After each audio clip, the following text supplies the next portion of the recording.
Bonsoir à tous amis youtubeurs, youtubeuses, je viens de passer un petit moment avec vous pour parler du coronavirus, le Covid-19, et ce qui se passe puisque le confinement arrive, on va dire, presque à sa fin, on va dire le 11, le 11 mai, une date qui a été choisie par le gouvernement. Bon, moi je suis papa d'un enfant de 5 ans, alors déjà, bon, forcément, je suis en colère, quoi, parce que je pense que si on est confiné depuis tout ce temps-là, ce n'est pas pour rien, ce n'est pas pour non plus refaire voyager le Covid-19 dans tout le pays. Et moi, pour le 11 septembre, déjà, je ne mettrai pas mon fils à l'école de 5 ans. Enfin, lui, ça sera pas le 11, mais le 25, parce que vous avez vu que tout est départagé. Il y a certains élèves qui pourront rentrer, d'autres non, et ça sera plus tard, plus tard. En gros, que si mon fils reprend l'école, la petite école, il est en moyenne section, donc le 25, c'est le 25 mai. Ça fait que de l'école, il a quoi, à peine un mois, puisque de toute façon, arrivé le mois de juin, il aura qu'une semaine d'école. Voilà. Donc c'est-à-dire le 25, il aura une semaine, du 25, et puis après, dans le mois de juin, il aura aussi donc une semaine d'école. Prendre ce risque pour si peu. Aussi, il n'y a pas que ça, il y a aussi le fait combien cela coûte de remettre toutes les écoles en route. Je parle de la petite école jusqu'à la grande école, de remettre tout cela en route. Combien cela coûte? Ça coûte énormément pour le résultat zéro. Zéro. Résultat zéro. Au niveau éducation, zéro. L'éducation, on le fait déjà nous de notre côté à la maison. On a les devoirs par informatique. Il y a de super livres qui existent, que je vais vous montrer d'ailleurs pour les petits. Quand je vois les devoirs que j'ai pour mon petit de 5 ans, c'est donc il faut photocopier. Bon, si vous avez bien sûr des cartouches en couleur, ça va, mais autrement c'est du noir et blanc. C'est pas très attrayant non plus pour les petits. Moi j'ai trouvé la parade. En plus, c'est vrai que depuis qu'il est petit, j'ai pris un abonnement sur ce genre de petits livres, et donc je l'ai pas sous les yeux. Mais je vais vous le chercher tout à l'heure. Donc déjà, ça c'est un point. Par contre, je suis tout à fait d'accord avec le coup de gueule du journaliste de TF1. J'ai écouté de A à Z de ce qu'il a dit, et en fin de compte, c'est ce que, on va dire, plus de 80%, j'en suis persuadé, des Français le pensent tout bas, quoi. Voilà. Comme c'est quelqu'un qui est médiatisé, puis qui est un des plus grands journalistes quand même sur les télés françaises, on va même dire même le plus grand, hein. Voilà. Je suis content qu'un homme comme ça a pris son courage et puis dire, enfin, en fin de compte, ce qu'il pense et ce que tous les Français pensent en général. Parce qu'il ne faut pas nous prendre non plus pour des imbéciles. Ouvrir les cantines et tout ça des écoles, alors que les restaurants doivent rester fermés, alors que les restaurants sont en train de se mettre en quatre pour être déconfinés le plus vite possible, pour recevoir de la clientèle et au moins sauver juste les factures, pour payer les factures. Parce que c'est bien beau de débloquer 100 milliards, mais les 100 milliards ne vont pas aux restaurateurs. Ils vont surtout pour les gros bonnets, les grosses entreprises. On a vu les grosses entreprises, de toute façon c'est très simple, je vais vous donner un exemple. Ceux qui dégagent un chiffre d'affaires très très important ont le droit de demander un certain pourcentage, donc en prêt à 0%. D'après vous, qu'est-ce que font ces entreprises? Un prêt. Même si on n'y touche pas, mais on va le prendre, on va le mettre de côté. Moi je connais des entreprises qui ont demandé 250 000 euros. Ils les ont eus. Ils les ont eus. Et oui. Et c'est pas pour sauver le salarié ou quoi que ce soit, parce que de toute façon, ils vont profiter de cet événement, qui est tragique. Ils vont profiter justement pour dire, bon voilà, il y a une partie du personnel que je ne peux pas prendre, etc. Voilà. Donc, il faut arrêter. Dommage que Coluche n'ait plus de ce monde, mais bon, on a quand même Monsieur Bigard, qui est excellent quand il fait ses textes humoristes, mais qui dit aussi la vérité et sa colère. Donc, je peux vous assurer, donc on va dire que c'est le petit Coluche numéro 2, et sincèrement, on est dans la merde, il faut le dire. On est dans une sacrée merde, parce qu'on commence à sortir un peu la tête de l'eau par rapport à ce virus, et là, on veut à tout prix mettre nos enfants à l'école pour qu'à tout prix, surtout les gens moyens, ou les petits gens, comme il dit le président de la République, parce qu'on est considérés comme ça, comme des petits gens. Et eux, faut qu'ils aillent bosser. Covid-19 ou pas Covid-19, il faut aller bosser. Reprenez votre poste de boulot. Et puis écoutez, ce qui arrive arrivera. Maintenant, mardi, M. Macron va prendre la parole. Ah non, pas M. Macron, le Premier ministre. Il va prendre la parole. Enfin, il va faire passer, donc il faut que ça passe au Sénat et tout ça, pour des lois. En même temps, il va faire profiter de faire passer la fameuse loi M. Macron, surtout qui lui coûte cher, cette fameuse loi interdiction de rassemblement. Cette loi, il veut la faire passer à tout prix. Vous le saviez déjà avant, mais là, à cause de tout ce qui s'est passé, les gilets jaunes, etc., il veut à tout prix faire passer cette loi parce que, on le sait à travers les réseaux sociaux, qu'il y a danger, quand le Covid-19 sera fini, qu'il y aura beaucoup de monde dans la rue. Je ne soutiens pas du tout ce genre d'événement, dans le sens que c'est comme une après-guerre, il faut savoir reconstruire notre pays. Et aller faire l'andouille, danser la danse des canards dans les rues de Paris et casser les vitrines, ce n'est pas du tout à la page du jour. Donc là, il faut savoir ce qu'on veut faire. Soit reconstruire notre pays, gagner un peu plus, faire toujours nos demandes d'avoir un SMIC un peu plus élevé, au tout du moins de ce qu'il veut instaurer au niveau des heures en plus par rapport aux 35 heures. Pourquoi pas, du moment que c'est payé, on aura un meilleur salaire. Moi, j'ai 51 ans, avant je faisais 42, 48 heures. Je m'en suis jamais plaint. Et je trouvais que finalement c'était un bon SMIC par rapport aux denrées alimentaires ou quoi que ce soit de ce qu'on achetait. On vivait très très bien. Donc je pense qu'effectivement, ça a été un truc lourdingue, l'histoire des 35 heures. D'ailleurs, il y a très peu de monde qui était d'accord avec l'histoire des 35 heures au départ. Maintenant, c'est vrai que beaucoup de gens, maintenant qu'ils y sont, ne veulent plus retourner en arrière. Je le comprends, on est là pour avancer. Mais il faut savoir ce que l'on veut dans la vie. Donc moi, le coup de gueule, soit par rapport au Covid-19, c'est entre le gouvernement, ensuite tous les spécialistes de la médecine, auxquels ils ne se concordent pas entre eux. Donc il y a un manque de confiance. Donc ça veut dire que la population française ne peut pas avoir confiance au gouvernement actuel parce qu'il ne dit pas toute la vérité, comme l'histoire de certains directeurs médicaux au niveau des hôpitaux disent qu'en fin de compte, sur le montant de morts que vous voyez tous les soirs de 200 à 500 par jour, il faut rajouter, depuis le début du Covid-19, il faut rajouter 9000. 9000 personnes qui sont décédées supplémentaires. Donc on dépasse les 30 000. Donc ça, il faut le dire. Donc je ne vois même pas pourquoi que le gouvernement, au départ, ne l'a pas dit, parce qu'il aurait dit, ça ne changera rien du tout à la situation. Au contraire, les gens auraient été confinés bien plus vite. Et donc, ils auraient fait beaucoup plus attention, pas comme ce qu'on voit des fois sur Paris ou dans des grandes villes, comme ce qu'on a vu au départ sur les balades, les joggers, etc. Faut arrêter les conneries, les gars. Et les filles, le jogging, vous pouvez pas le faire chez vous. Non, mais attendez, il y a un tas de sports. Vous prenez, je le dis en rigolant, mais au départ, je me rappelle dans les années 80, Davina, c'était dans une salle. Vous pouvez faire la même chose chez vous, faire des extensions, vous muscler, etc.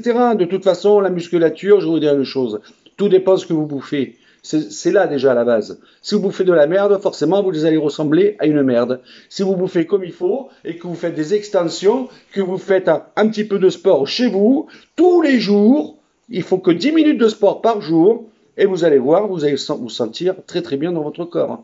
Voilà. Alors, le jogger et tout ça c'est du cinéma. Restez chez vous, restez confinés. Et moi, le conseil que je donne, restez confinés après le 11. C'est important. Maintenant, on va vous donner l'obligation d'aller travailler. Je ne sais pas comment ça va se passer. Je suis comme vous. C'est un grand point d'interrogation. Mais moi, je dis simplement une chose. On n'envoie pas les petits gens à la morgue, ni nos anciens. Je me suis toujours battu pour les anciens, même à l'époque quand j'étais gilet jaune sur les ronds-points. C'était ma base de ma bataille, parce que ce sont nos anciens, c'est eux qui ont construit la France. Ce n'est pas le président actuel qui a construit la France. Ce sont nos anciens qui ont construit la France. Donc il faut savoir les respecter un peu plus et les protéger un peu plus. Donc en attendant, si vous voulez une recette, le gouvernement, elle est très simple. Si vous voulez que les gens retournent travailler, eh ben, il suffit déjà de diviser les gens diviser les gens, c'est très simple. Ceux qui sont testés positifs restent confinés chez eux. Ceux qui ne sont pas testés positifs vont travailler. Voilà. Et on peut ouvrir même les écoles. Il y aura moins d'élèves et ça ne changera rien. Le Covid ne va pas se balader.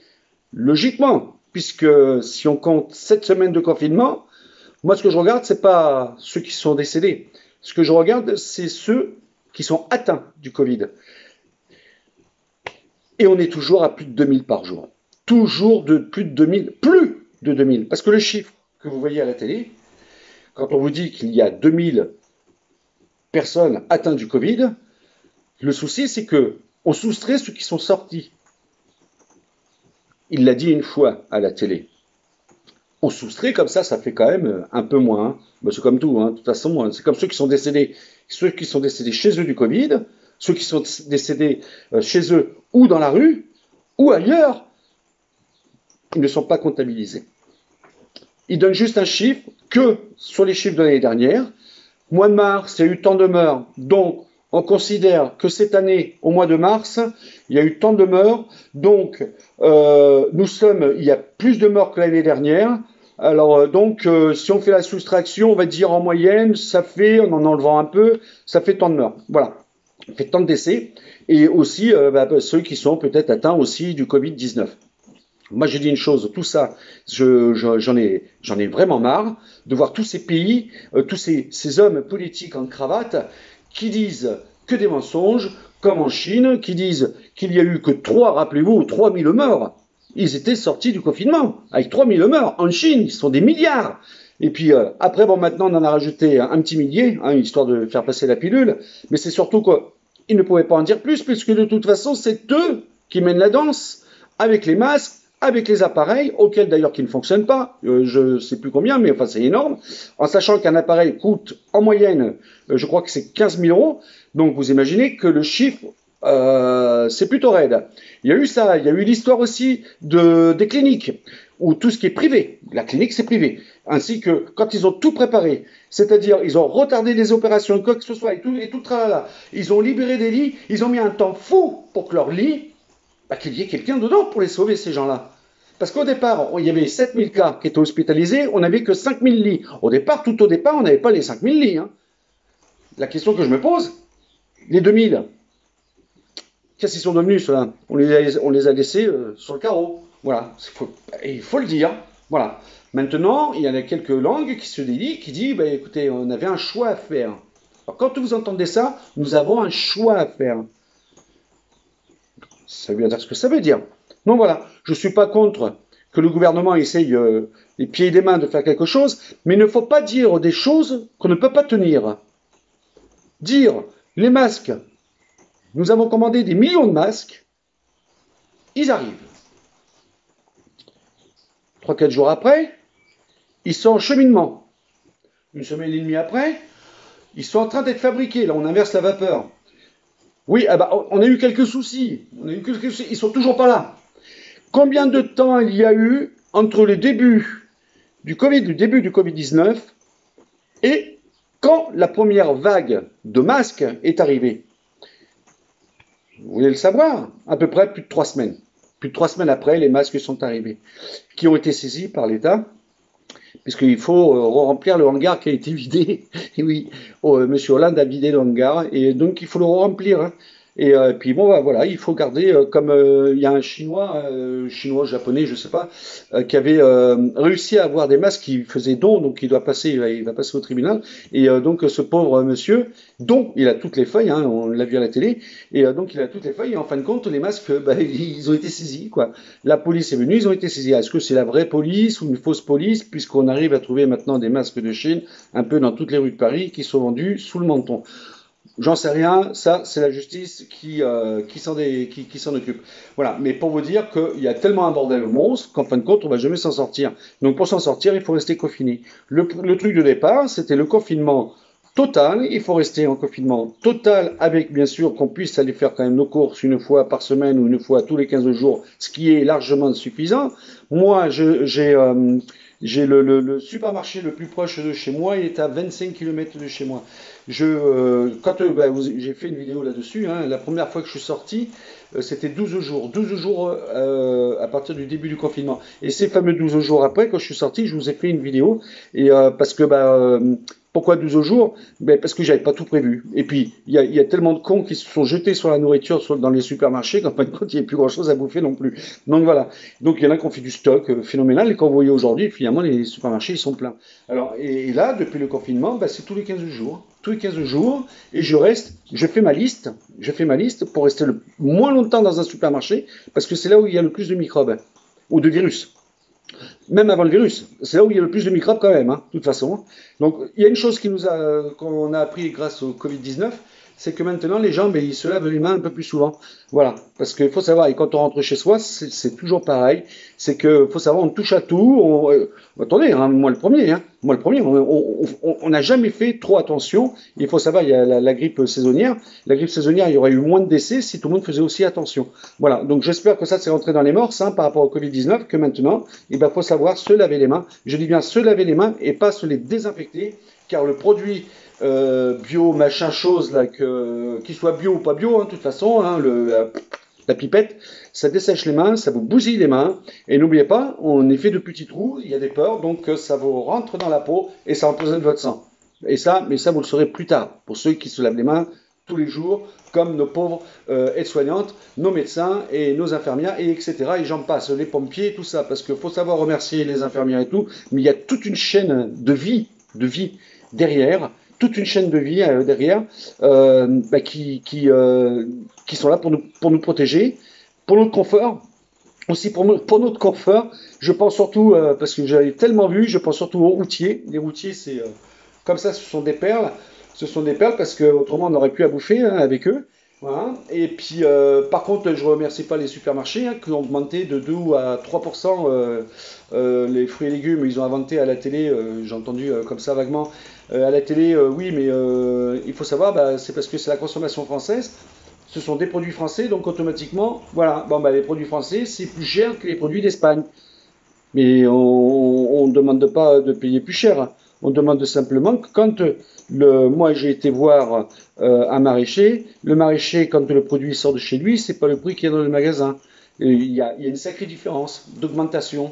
Donc il faut quand même pas déconner, les supermarchés, descendez vos prix et vous pouvez même pratiquement, je dis pas tout à fait, mais pratiquement mettre le même prix que les prix d'Espagne, hein. Parce que l'Espagne, c'est pareil, ça va être à côté, mais il y a les frais quand même, hein, il y a le transport. Donc voilà, qui sont exactement les mêmes par rapport, si on achète par rapport au sud-ouest, l'Espagne c'est pas loin, ceux du nord ça fait plus loin. Donc vous achetez des fruits ici, dans le sud-ouest, pour les envoyer en Normandie, ça coûte exactement pareil. Alors, il faut arrêter les conneries, il faut pas essayer de monter les paniers. Voilà, ça c'est une colère. Une autre colère, parce que ça me vient au fur et à mesure, les amis, c'est que il y en a qui vont pas être contents, mais voilà, c'est comme ça. C'est parce que j'ai fait un petit peu la différence, hein. C'est les primes, parce que moi j'appelle ça des primes. C'est les primes que le gouvernement donne, c'est-à-dire, vous savez, les 150, 250 euros, 100 euros aussi. Voilà, c'est très simple. Ceux qui touchent la hache. J'ai pris l'exemple sur un couple avec un enfant qui touche la hache. Ce couple qui touche la hache, alors pour ceux qui ne le savent pas, c'est aux alentours de, ça dépasse pas 900 balles. Voilà, c'est 900 euros. Du moins qu'il touche 900 euros, c'est-à-dire qu'après, ben, toutes les charges, ils sont pour sa pomme, hein, pour le couple. Ils payent pratiquement tout. Pas comme ceux qui sont au RSA. Voilà. Alors, on donne un coup de pouce au RSA, donc c'est-à-dire, eux, ils ne touchent pas 100 euros, parce que ceux que je viens de vous expliquer ne touchent que 100 euros. Et ceux qui sont au RSA, ils touchent 250 euros. Parce que, comme ils ne touchent pas beaucoup de sous, il faut leur donner plus. Voilà. Parce que, bah, comme il y a le Covid-19, que les gens sont confinés, la vie coûte plus cher pour ces gens-là. Alors, je me suis posé la question, en étant confiné, en étant RSA et confiné chez eux, je vois pas où la vie est plus chère. J'ai cherché, j'ai pas trouvé. Il y a l'histoire des écoles pour leurs enfants. Je parle pour un enfant. L'enfant, il est à l'école. Donc il y a la cantine. Alors, il paraît que la cantine coûte moins cher que si vous nourrissez chez vous. J'ai fait le calcul, puisque j'ai un enfant de 5 ans. Moi, si je garde mon enfant chez moi, il me coûte moins cher que si je le mets à l'école. À la cantine, pardon. Voilà. J'ai fait le calcul. Alors, je ne sais pas comment les gens ils font leurs courses, mais voilà. Et j'achète, je peux vous assurer, des produits de qualité. Mais effectivement, moi, quand j'achète un poireau, c'est pas pour une personne qui me sert le poireau. Quand une fois je le mets en soupe. Et oui, une soupe, on va pas faire juste un petit bol pour l'enfant. Ça sert pour toute la famille. Donc là, il y a quand même un souci. Voilà. Un paquet de nouilles, ça coûte pas une fortune. Voilà. Donc il y a un tas de choses. Et après, on peut agrémenter tout ça. D'ailleurs, sur ma chaîne YouTube, il y a des recettes et tout qui sont simples et qui coûtent pas cher. Et je peux en rajouter. Si vous voulez des recettes pas chères, je peux vous en mettre. J'ai fait une fois une recette avec de la viande rouge achetée au supermarché de chez nous. Je ne sais pas comment ça se passe hein, dans le restant de la France. La bête, elle est tuée chez nous, elle est mise en condition, elle est vendue au supermarché Rayon Boucherie, auquel qui est complètement indépendant d'ailleurs du magasin en question, du supermarché, et ça ne coûte pas cher du tout. Voilà. Puisqu'il faut savoir l'accommoder. Ah, c'est ça. Il faut cuisiner un petit peu. Il ne faut pas acheter des trucs tout prêts ou aller chez McDo qui va vous coûter, alors, 2 adultes, un enfant, 30 euros. Vous mangez chinois, c'est à peu près la même somme, sauf que là, vous mangez à volonté. Vous imaginez? Bon, bah là, on va pas parler de restaurant, hein, à part les McDo qui sont déjà ouverts pour vendre leur truc, là. Voilà, sans insulter. Donc voilà, donc à partir de là, écoutez, moi je dis une chose, c'est que et puis les hamburgers, c'est pareil, j'ai mis une recette là d'hamburgers d'ailleurs sur ma chaîne YouTube. Alors vous avez qu'à regarder et combien ça revient. Voilà, au lieu d'aller bouffer un truc avec un steak haché, pas comme sur la photo, hein, le steak haché, la feuille de papier qu'il y a dedans, avec la sauce chimique qu'il y a aussi dedans, voilà. Donc, et puis en sachant que ils ont pas bon porté des masques et tout le bordel, enfin bref, tout baigne dans l'huile, donc et ça baigne aussi dans leur tiroir caisse, vu les queues qu'il y a dans ce genre de magasin. Voilà les amis, je vais faire mon coup de gueule pour vous dire simplement, je répète encore une fois, je suis pour que les enfants n'aillent pas à l'école à partir du 11. Je crois que je pense que je parle pour une majorité des Français. Donc voilà, donc moi en tout cas, mon enfant n'ira pas à l'école le 11 ni le 25, tant qu'il y aura ce chiffre de personnes qui sont infectées, c'est-à-dire on est sur la barre des 2000 sans connaître, bien sûr, parce que par rapport au test, il n'y en a pas beaucoup, donc sans connaître tous les gens dans notre pays. Et nous sommes le seul pays à avoir très peu de gens qui sont testés. Nous sommes le seul pays. Nous sommes classés tout en bas de l'échelle de tous les pays. Donc voilà. Donc il y a un problème. En attendant, écoutez, je vous souhaite à tous du courage et de la force. Et écoutez, puis vous pouvez me suivre sur ma chaîne YouTube. Je fais un tas de trucs, je partage un tas de trucs. Et il y a aussi, bien sûr, il n'y a pas que moi, il y en a plein d'autres. Et je suis content. Je remercie encore Monsieur Pernod. Je vous remercie beaucoup car chapeau ce que vous avez fait. Je remercie aussi Monsieur Bigard que j'adore. C'est un type comme ça parce que lui il raconte jamais. Lui c'est voilà, il pense, il le dit. Voilà, tant bien que mal avec ses mots, mais il le dit. C'est quelqu'un de droit et je peux vous assurer que il est comme ça. Même dans la vie, il est comme ça. Voilà. Allez, ciao, ciao, amis, et puis je vous souhaite bon courage. Ciao.